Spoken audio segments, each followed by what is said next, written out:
a dnes to bude ukázka mé zbraně, snajperky, lépe řečeno. A ukážu vám první rozbor.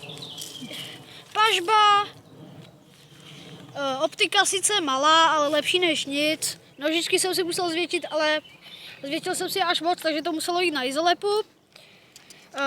Závěr, pojistka, tady mám nastříkanou hlaveň, hop up, zásobník a tady mám ještě závit.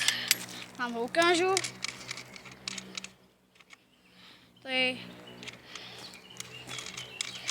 Tak. A nebudu to vůbec nějak hodně prodlužovat a jdeme na to. Já se jdu připravit na cíl. Tak a jdu střílet. One skill. Takže já to tady stopnu, abych si to mohl zase vzít nahoru. Tak, už jsem si to nandal. A další výstřel bude. Tak, teď zase si to stopnu, protože jsem nádherně vystřelil. Tak, už jsem si to zase nandal, třetí výstřel. Další, takže jdu si to zase nandat. Tak, už zase jdu na čtvrtý výstřel. A další kill. Tak stopnu to a dám to nahoru. Tak a jdu na pátý výstřel, poslední. Byla, ale nespadla. Tak super videjko.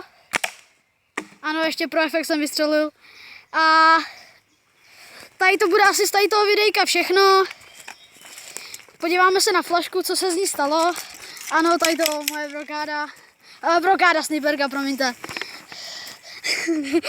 A flaška vypadá neponičená, žádná prostřelenina, nic. Ale měla ze mě strašný respekt. Ještě jí tady šíma pokropí. Ano. Počkejte, ještě chci trefit. Rip flaška. A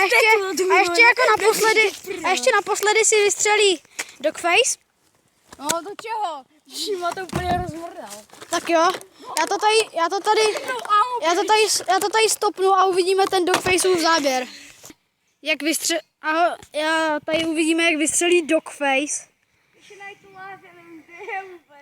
Ježiši, tak to tady zase budeme 10 minut. Tak si to pro ní naměř hlavní a pak si podívej do té optiky. Ty inteligence sama. Dobře. Nádherný výstřel.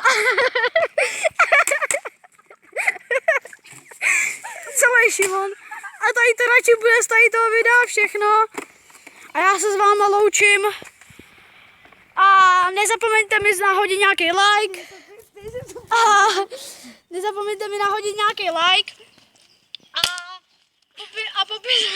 A Šimonův kanál najdete v popisku videa. A já vás zdravím. Čau.